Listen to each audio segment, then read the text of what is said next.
Good afternoon, good morning, good evening, and good night. This is It's a Type of News. I'm Dutch Pyramid.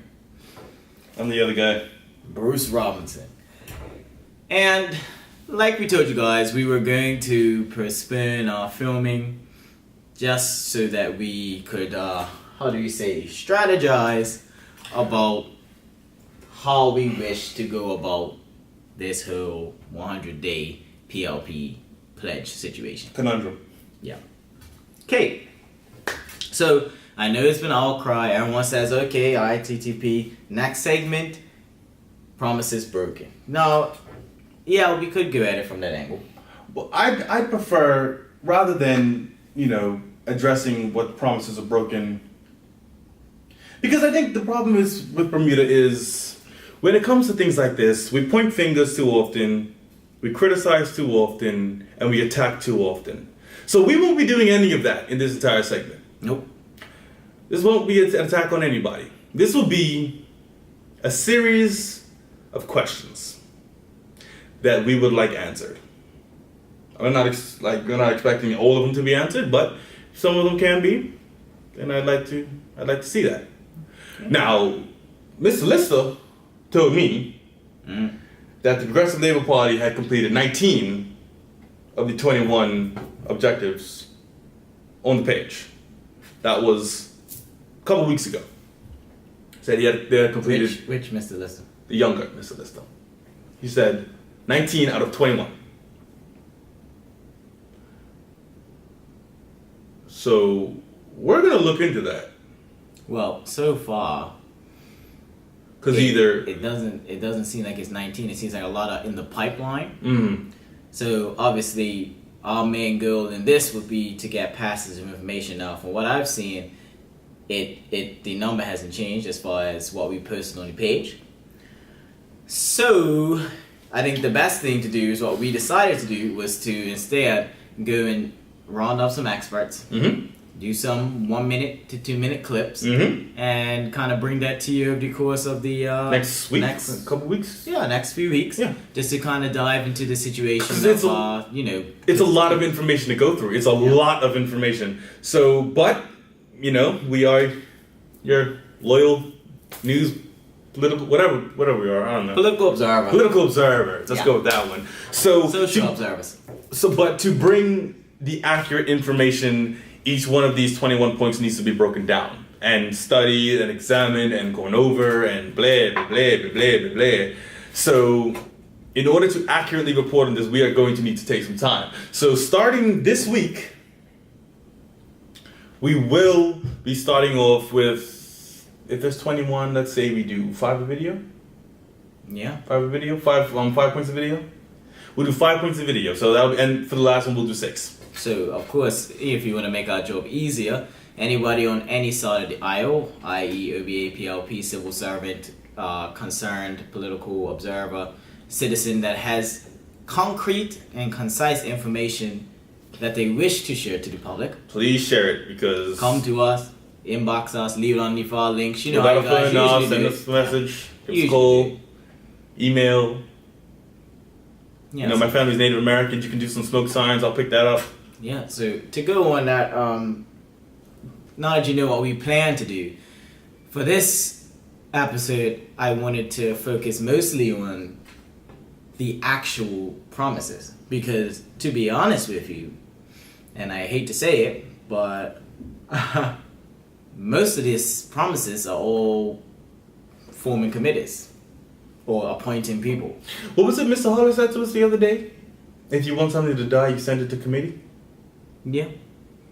At the end of the day, all of these promises, besides, I believe, the agricultural initiative and the mental health, are all pretty much being divvied up to different work groups or coordinators or things like that. And to me, what I never can understand in this country is when a government changes, why is it that they feel as though they have to start from scratch?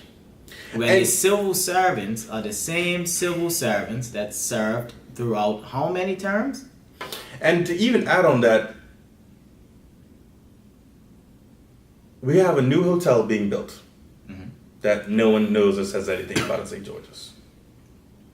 Like, no one even acknowledges it. We have a new we haven't had a hotel in St. George's in boohoo years.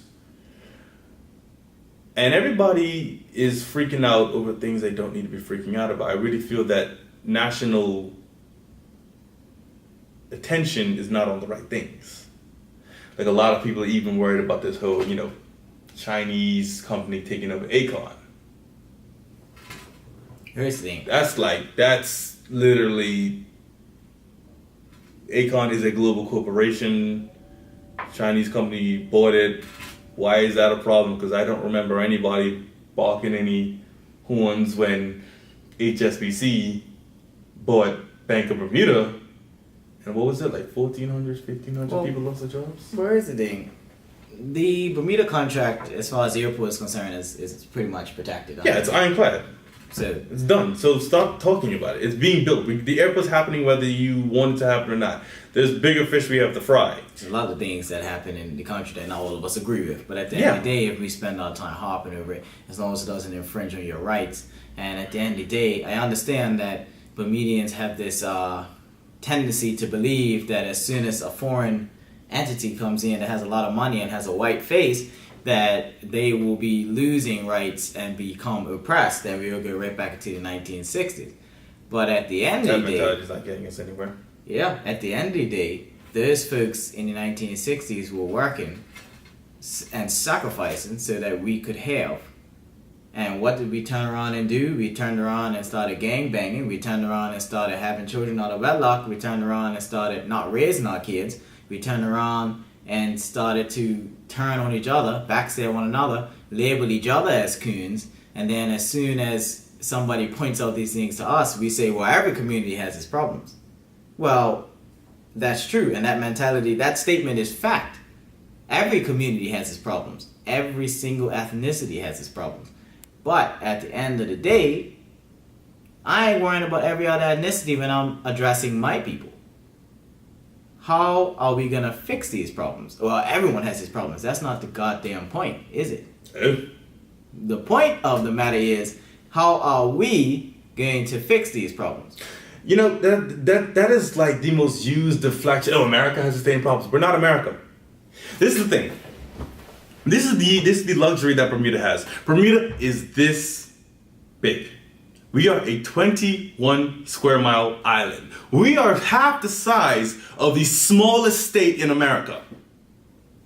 Half.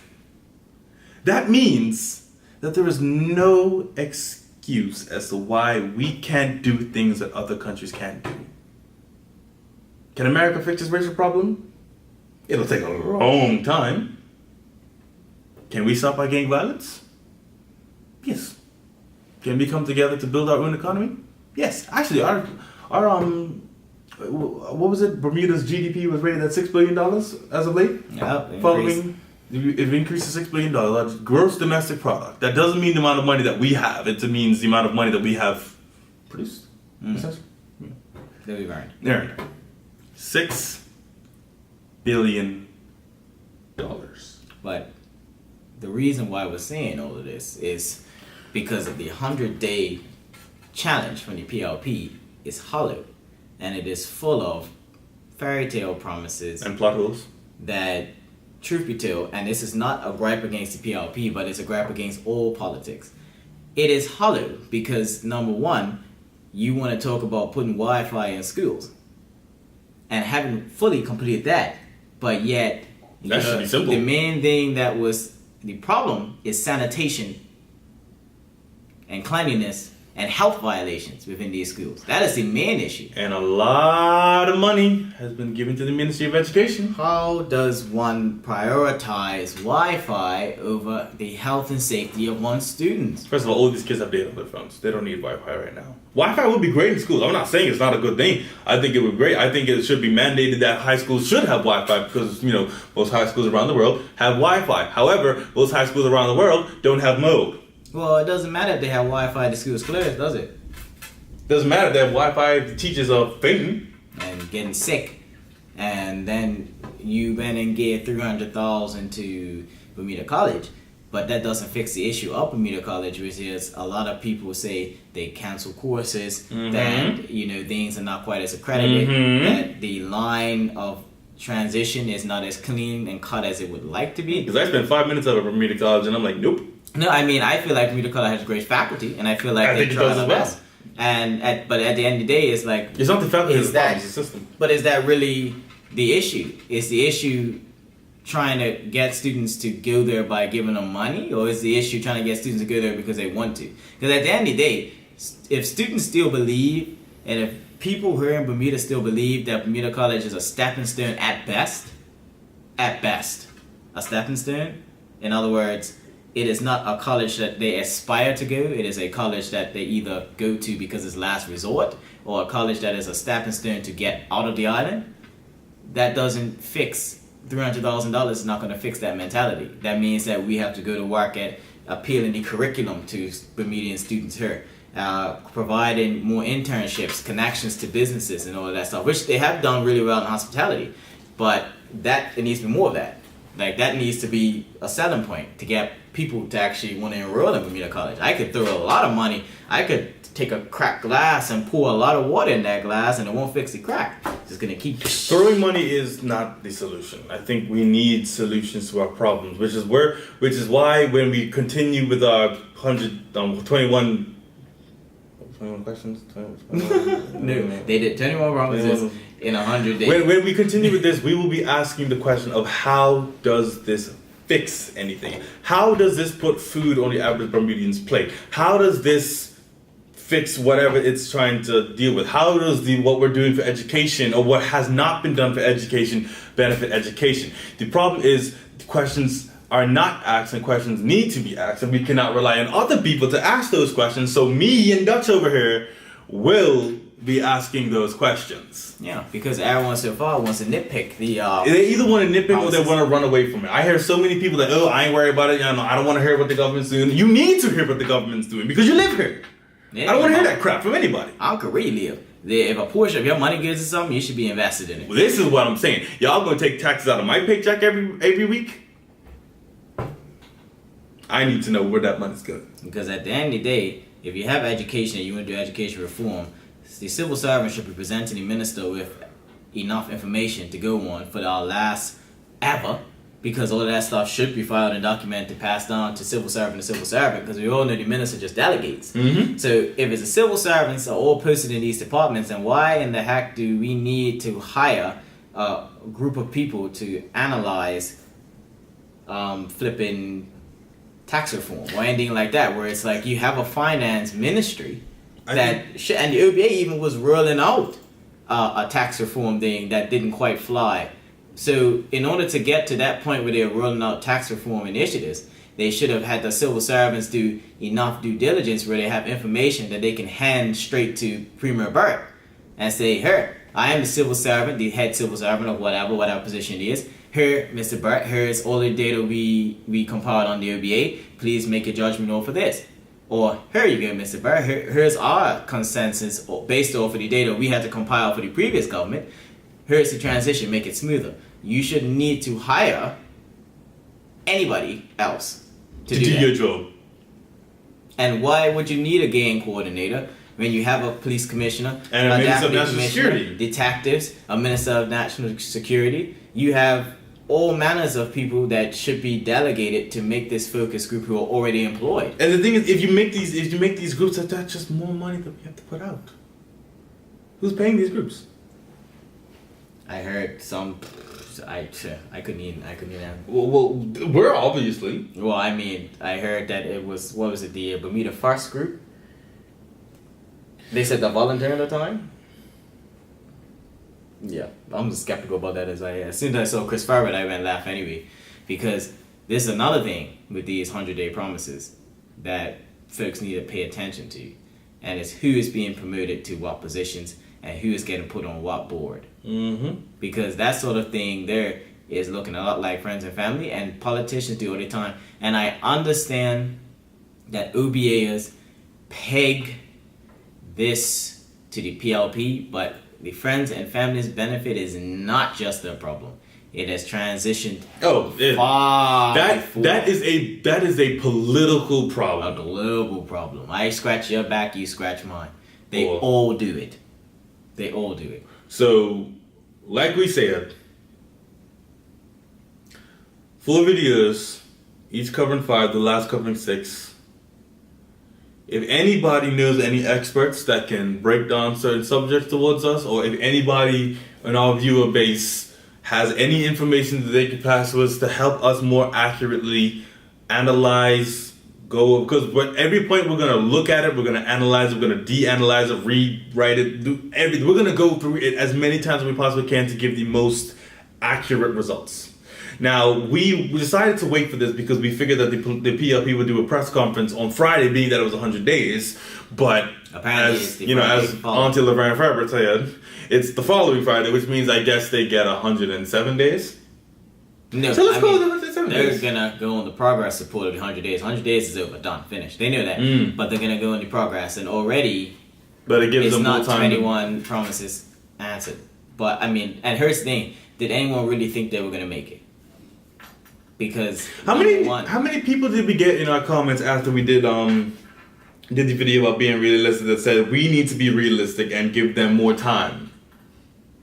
How many people did we get that said that? enough? Because the first comment underneath that video was, you guys need to be more realistic. You know they can't complete it in 100 days. If they can't complete it in 100 days, why the hell are you going to give yourself 100 days?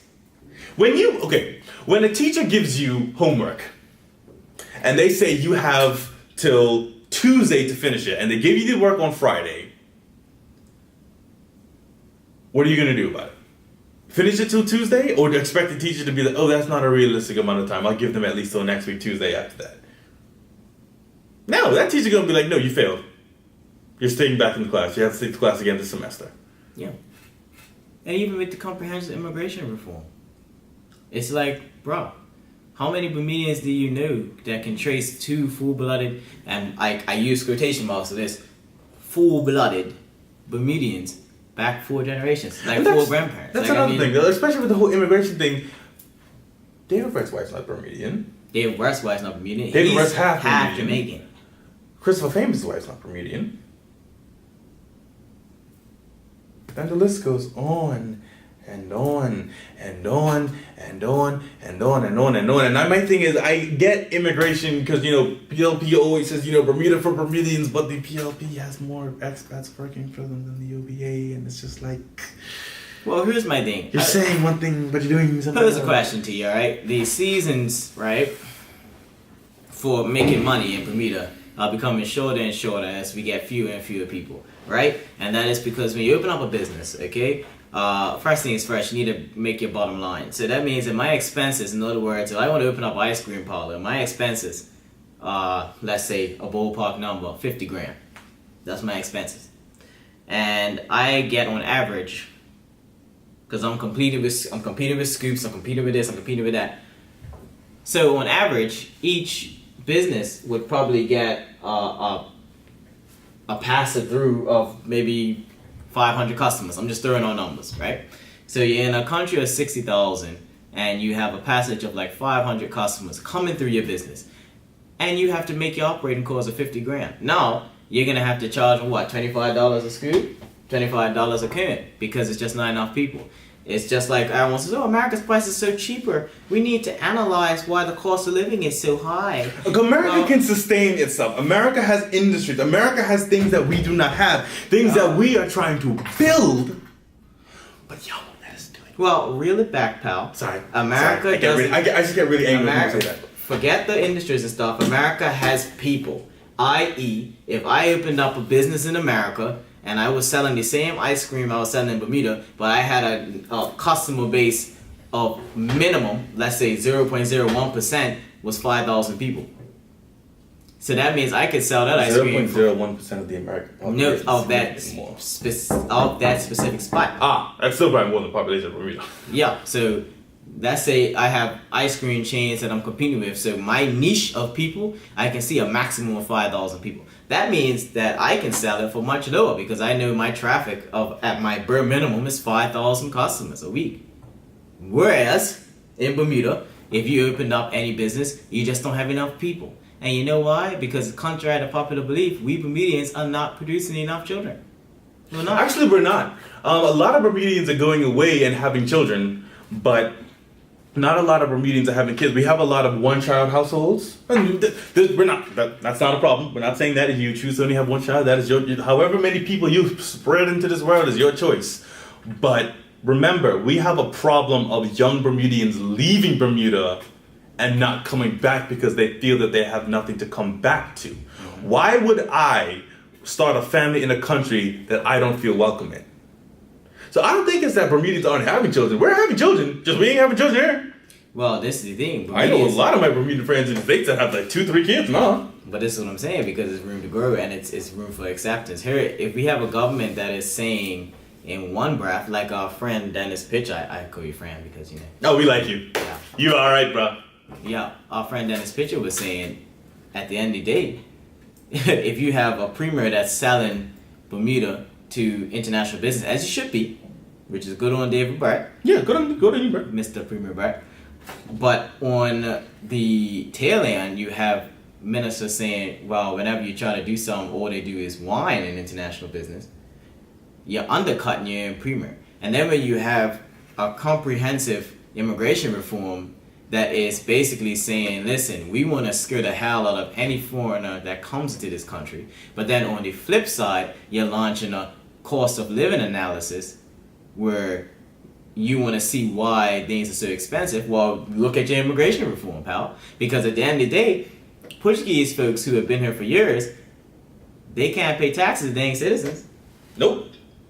So, if pass failures was such a horrible, horrible idea, then how exactly are you going to make up the ground for these people? How are you going to make up these extra taxes? Well, you're going to tax us more, aren't you? And you're already doing that, because everyone forgot about your sugar tax that you proposed as well. Mm-hmm. I don't know, maybe you swept that under the rug, but you had a sugar tax because you guys are going to have to make up those taxes from somewhere. And they're already taxing us a hell of a lot more for things that we order in. Oh yeah, duty's going up. So, again, Bermudians have to open their eyes. We need more people here. It's that simple. You want to start a business here? How can you do that when you have monopolies that earn every single customer base in this country? So in order for you as an entrepreneur to try and capture some of those clients, you need more people. You need more people. And we ain't making enough people. So with these 100-day promises, that's exactly what they are. They're promises. But they're not solutions. At the end of the day, they told you what you wanted to hear. You were nervous about the white man taking this country back. You were nervous about Bermudians not being able to get employed versus foreigners. You were nervous about all of these things, and they took that and used it. Because at the end of the day, where exactly is the PLP's reform on how expats are hired? Because at the end of the day, in order for a Bermudian to get hired over expat, they need to have credentials. True. Now, when you have a job that says, I want 5 years of experience, how has the government come forward and said to you, this is how we're going to get Bermudians that experience? These are the initiatives that we're going to use to get Bermudians this experience. No, they could also implement the idea we came up with for the unions to have like a registered list of Bermudians that are qualified for certain positions, and then have those positions go to different space. According to Lauren Haywood Bell, they do. Apparently, they have a lot of things that we said they should have. They have it already, and their magic toolbox. But I haven't seen them use their magic toolbox. That's because their union leaders are too busy playing politics, aren't they? Because if you have Jason Hayward as a senator, and you have Chris Ferbert, who's part of the Bermuda First Group. Mm-hmm. So you're putting faces already that are going to divide this country. Because whether we as the people like it or not, we need those people in international business, and they need us. It's not a mutually exclusive club here. It's a symbiotism. Maybe we should throw our hands into the running for union leaders. No, you'll take the DPSU. I'll take the BIU. Laverne Ferbert would choke me out with her own hands if I stepped in that union charter wrong. I can just see it right now. And I just have to just go limp. I couldn't do anything about it. It's okay. I won't let you die. The iron grip of oppression, just I just was in it. Jesus. Either way, that being said, What do you want? What do you want out of these promises? We will be asking all the questions.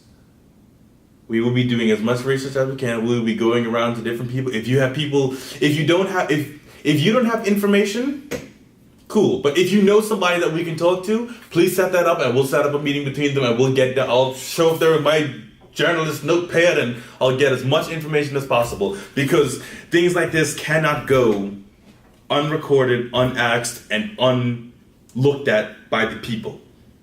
I'm not talking about the media outlets, I'm not talking about the newspapers, I'm talking about the people need to understand. And if the people do not understand, then what's the word for that? Blind democracy?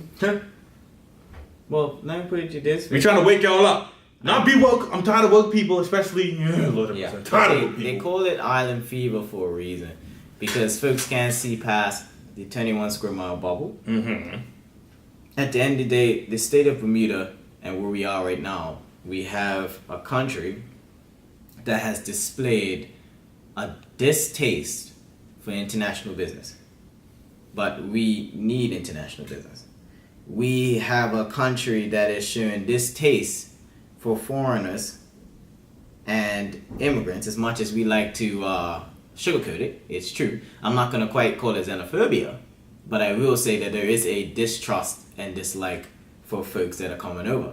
But yet, on the same flip foot, we want to revitalize tourism.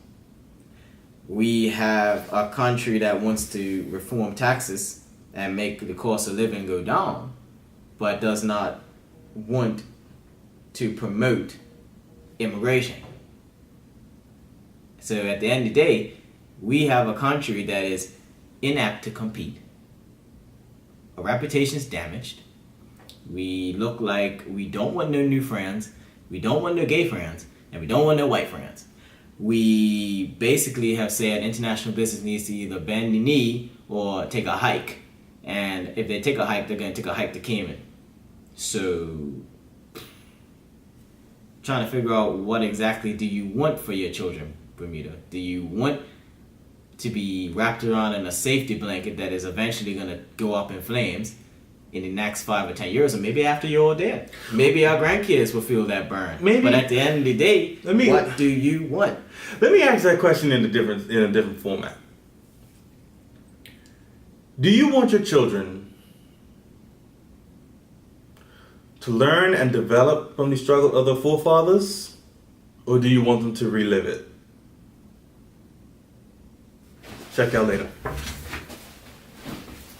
This has been This Type of News. I'm Dutch Perman. That's Bruce Robinson. Let us know what you think in the comments.